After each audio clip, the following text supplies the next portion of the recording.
Inkuru ibabaje, inkuru y'incamugongo, inkuru tubyutse twumva cyangwa se tubona aho ibinyamakuru bitandukanye ku itariki ya mbere z'ukwezi kwa munani ku mugoroba rwose batangaje ko Protais Mitali yaba yitabye Imana aguye mu gihugu cy'Ububiligi aho yari amaze imyaka 10 atuye. Uyu mugabo wakoze imirimo itandukanye mu gihugu cy'u Rwanda, yabaye ambasaderi, yabaye minisita, ndetse uyu mugabo uvuka mu karere ka Ruhango mu ntara y'Amajyepfo mu murenge wa Kinazi. Tugiye kuba tuvuga amateka ye, mbese ni muntu ki, mbese yitabye Imana bimeze gute, aho inkuru yanditswe n'Igihe batangiye bavuga ngo Protais Mitali wigeze kuba minisitiri w'umuco na siporo yitabye Imana aguye mu Bubiligi aho yari amaze imyaka 10 atuye.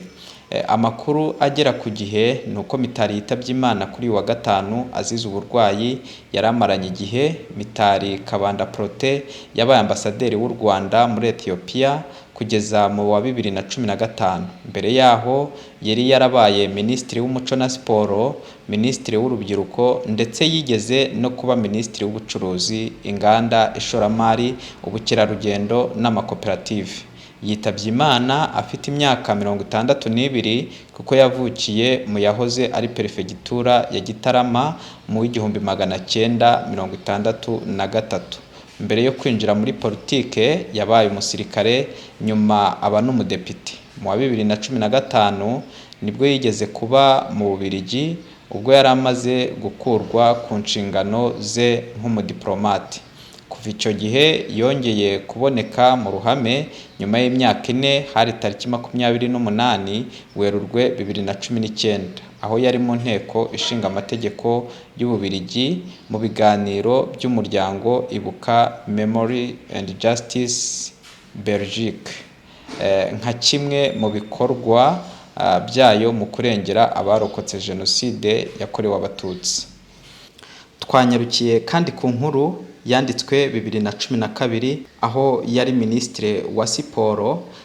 Tugaruka ku ijambo yigeze kuvuga aho yari ari kumurikira abanyarwanda ibyavuye mu mikino Olympique na Paralympique. Mu kumurikira abanyarwanda ibyavuye mu mikino Olympique, minisitiri w'umuco na siporo Mitali Protais yagiranye ikiganiro n'itangazamakuru ku cyicaro cya Minisiteri y'Umuco na Siporo i Kigali kuri wa 20 Nzeri 2012. Avuga ko bagiye guhagurukira amashyirahamwe y'imikino adakora neza agatuma impano z'imikino zidatera imbere. Mitali yavuze ko kuba u Rwanda rutarazanye umudari n'umwe muri aya marushanwa aherutse ari byo bigomba gutanga ishyaka mu gutegura neza amarushanwa.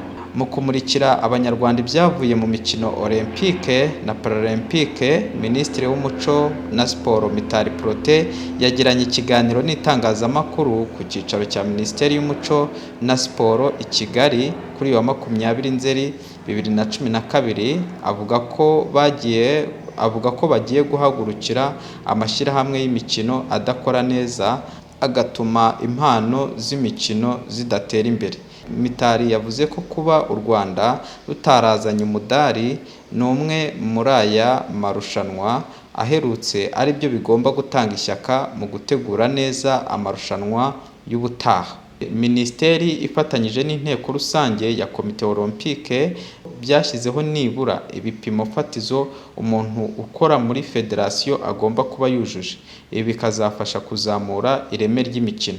Federasiyo zose zizasinyana amasezerano y'imihigo na Minispoc ku byo ziteganya kugeraho, maze nibidashoboka basobanurira abanyarwanda impamvu. Mitali yasezeranyije ko ubugenzuzi butajenjetse bugiye gukorerwa amashyirahamwe y'imikino. Utazashaka kumva inama bagirwa azatakaza inkunga agenerwa na minisiteri. Mitali yasezeranyije ubufasha bwa hafi nko gushaka abatoza bo ku rwego mpuzamahanga, guhugura abo mu Rwanda, gushakira impano mu bana bato, gukorana na Minisiteri y'Uburezi mu gushyiraho no gushimangira gushimangira amashuri y'icyitegererezo muri siporo, gufatanya na Minisiteri y'Ubutegetsi bw'Igihugu mu kubaka ibikorwa remezo bya siporo mu midugudu no gutangiza imikino mishya ikinwa n'umukinnyi umwe.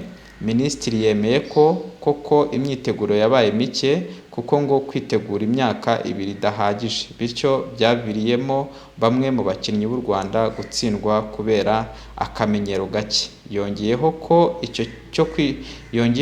icyo kwishimira ari uko abakinnyi bose b'u Rwanda barangije irushanwa kandi ngo bakaba bafite impuzandengo y'imyaka mike, bityo amarushanwa ataha hakaba hari icyizere ko bazitwara neza. Iyi ni inkuru yasohotse ku itariki 21 z'ukwa 9 2012, kwari ukubagaragariza ko Minisitiri Protais Mitali ari umugabo wakundaga akazi, ari umugabo wagerageje gukorera igihugu uko ashoboye kose. Rero Imana imwakire mu bayo.